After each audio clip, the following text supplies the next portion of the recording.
This episode of Real Law Review was made possible by Skillshare. Learn to think like a lawyer for free for 2 months by clicking the link in the description.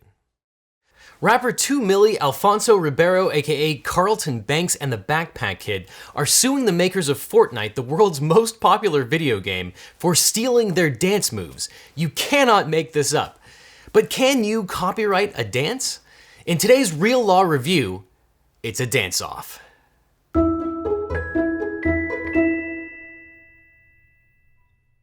Hey Legal Eagles, welcome back to Real Law Review. As always, subscribe for more cutting-edge analysis, and stay until the end when I give you my prediction for who will win this ridiculous lawsuit. But let's start at the beginning. Can you even copyright a dance? Well, the answer, believe it or not, is yes. Although dance is an art form that is as old as time itself, copyright protection for dance, specifically choreography, is a recent development. Being able to copyright dances is a relatively recent development, which was codified in 1976 when Congress changed the Copyright Act to include choreography and pantomime to the list of things that you could actually copyright. Congress defined choreography as the composition and arrangement of a related series of dance moves and patterns in an organized, coherent whole. So on the question of whether you can actually copyright dances, the answer is sometimes yes. And the dances in question here look very similar. If I had to guess, it looks like the makers of Fortnite basically copied 2 Milli's dance frame for frame. You can see here that the dances are almost identical. And that goes for Alfonso Ribeiro's Carlton dance as well. You can see that it is very, very similar to the dance that you can buy in the game Fortnite. And of course, Backpack Kid's short dance move is basically the same here as well. And there are other dances in Fortnite that you can buy as downloadable content that also look very, very similar to other artists. For example, there's the Poison dance from Scrubs that was created by Donald Faison. That's basically the same move for move in the game itself. So it seems pretty clear here that the makers of Fortnite are trying to make a profit off of the dances that were created by other people. But just because the dances are almost identical does not mean that it's copyright infringement. First, a little background on copyright law in general. How do you get copyright protection? Well, you have to have original expression that is fixed into a tangible medium. Here, video counts as a tangible medium, so if you record a dance into video, that's actually one of the preferred ways of copywriting a potential dance, so that's not really an issue. But you should know that copyright does not apply to ideas themselves, only the actual expression. And you can't copyright functional things. That's what patent protection is for.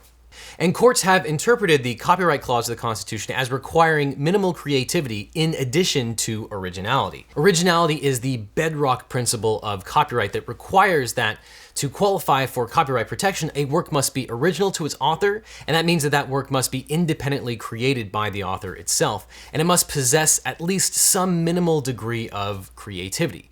So for example, you can't copyright a single note or a single word, but you can string a series of those notes together to make a copyrightable song.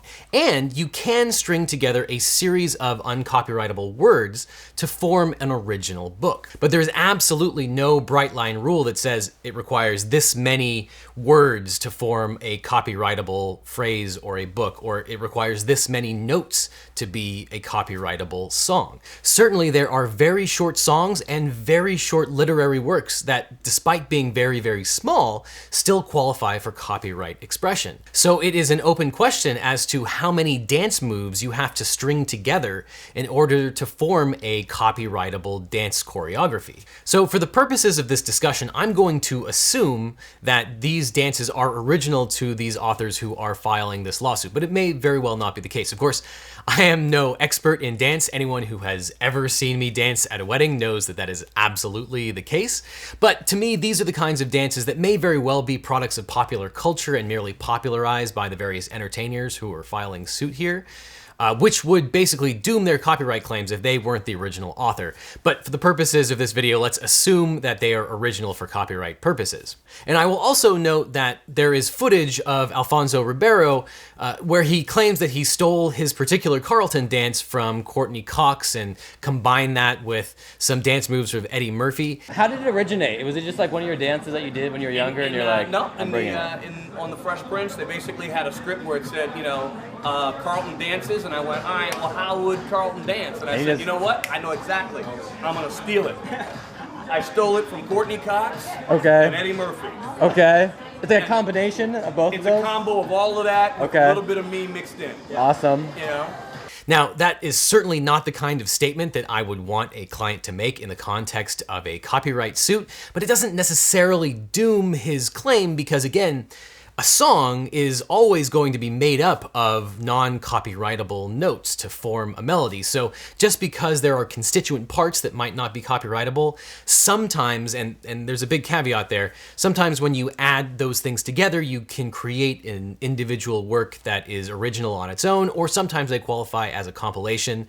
But that being said, it's not a great statement. It just doesn't necessarily doom his case. Now, before I dig into the actual lawsuits that have been filed and the dance moves at issue here, there's one last thing I need to tell you as it regards copyright of dances and choreography, which is that when the House passed the 1976 Copyright Act, it issued a report along with the act itself to clarify some of the changes that it made. And in that House report, Congress specified that choreographic works do not include social dance steps and simple routines. Thus, for example, Congress exempted things like the basic waltz step, the hustle step, the second position of classical ballet.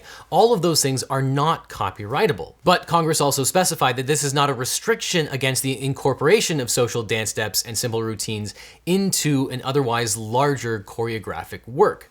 The Second Circuit, which is one step below the Supreme Court in the Horgan versus Macmillan case, held that social dance steps, folk dance steps, and individual ballet steps may be utilized as the choreographer's basic material, much in the same way that words are the writer's basic material. So, at issue here are several lawsuits that were filed by the rapper 2 Milli, Alfonso Ribeiro, and Backpack Kid. They all seem to be represented by the same law firm, and they're all filing suit in the federal court in Los Angeles, the Central District of California, where I've practiced many, many times. And in those lawsuits, the performers are alleging that the makers of Fortnite and a number of other video game developers have basically stolen all of the different dances to include them in downloadable content from which they make a profit, and that qualifies as copyright infringement. They are fairly bare bones complaints, but they do seem to state the essential elements for copyright infringement. So given that the dances in question here are basically identical, the main legal issue is whether the dances are social dances or whether they are choreographic works. In other words, are these dances copyrightable in the first place? Now, normally I would just look up the case law and look for cases that have interpreted the phrase social dances in the Copyright Act and compare them to cases that have interpreted choreographic works and give you an easy answer as to whether the dances in question qualify as social dances or not. Unfortunately, there are very, very few cases that have dealt with this language. Again, this is a very new aspect of the copyright law in general, and really very few people have even litigated this. There's basically one case on point, and that again comes out of the Central District of California, which is where a lot of copyright law originates because that's where Hollywood is. Basically, the only court case to deal with this language is the court case of Bikram Yoga versus Evolution Yoga, which dealt with a sequence of 26 yoga poses. And the issue there was whether the yoga poses would qualify as a copyrightable work, a choreographic work, or whether they were non-copyrightable in the first place. The court sided with the defendants, stating that the 26 yoga poses, quote, hardly seems to fall within the definition of pantomime or choreographic work because of the simplicity of the sequence and the fact that it is not a dramatic performance. However, the plaintiff appealed to the Ninth Circuit, and while the Ninth Circuit agreed that the defendants should win, they did not agree on the basis for that decision. And the Ninth Circuit held that the sequence of yoga moves was not copyrightable, not because it wasn't a choreographic work, but because it was a demonstration of an idea, process, or system to which copyright protection may in no case extend. So given that this is a matter of first impression where the courts really haven't weighed in on what constitutes copyright infringement in the context of a dance or a choreography, who's going to win these lawsuits? Well, let's think like a lawyer. So here's what I think both sides are going to argue. First, the plaintiffs are going to argue that these dances are very, very unique. They're instantly recognizable. If you see someone performing the Carlton dance, you know that that is the Carlton dance that appeared on the Fresh Prince of Bel-Air. And the fact that they are so unique and so recognizable shows that they should get copyright protection despite the fact that they are very, very short. And just in the same way that you can string together uncopyrightable notes to form a copyrightable song, you can string together uncopyrightable movement in the air to form a copyrightable dance. And it would be weird to make dance less copyrightable than its counterparts in the literary or musical world. I think that the defendants would counter by saying that these are not minimally creative or unique. These are just standard dance moves that you'll see anywhere, like a scene affair or a trope, that they are just putting together what people have been doing for a very, very long time. And most important, I think the defendants would argue that the dances in question are social dances and therefore not copyrightable. They are far more akin to the foxtrot or the waltz than they are to an entire hour-long ballet, a work of choreography that was intended to receive copyright protection. In my own personal view, as someone who has litigated many, many copyright issues, I think the defendants have the better argument here. To me, if the phrase social dance, the exception to the copyright clause, is meant to have any meaning whatsoever, I think it's meant to include the dances at issue here. I think that Congress intended to create a differentiation between a large choreographed work and just a social dance like the waltz. Maybe the Macarena would qualify as well. And I think these short dances would qualify as social dances that were meant to be performed in public as opposed to being a copyrighted work. After all, we don't want copyright law to allow artists to sue anyone performing their dance moves in public, wherever the young people are performing their dance moves. Clubs, sock hops, I don't know, wherever you people hang out. So this is untested and could go either way, but I think that the defendants are likely to win as a matter of law. But because this is a matter of first impression, the courts really haven't weighed in on this, and there are reasonable arguments on either side. The courts could go either way. The law is constantly evolving, and I'll be fascinated to see how this one turns out. And if you want to create your own copyrightable choreography, first you need to learn how to dance. I would recommend Emeroy Bernardo's Skillshare classes on basic hip-hop dancing, where you'll learn the basics of modern dance and how to dance to people like Justin Timberlake and Drake, two artists who have never sued your favorite game developer. Skillshare is an online learning community that has over 20,000 classes on everything like lifestyle, design, and technology. The first 500 legal eagles to click on the link below will get 2 free months of Skillshare. The free premium membership gives you unlimited access to must-know topics, so you can improve your skills and learn new things, like learning how to dance better than I can. So click the link, get 2 free months of Skillshare, and start learning today. So until next time, I'll see you in court.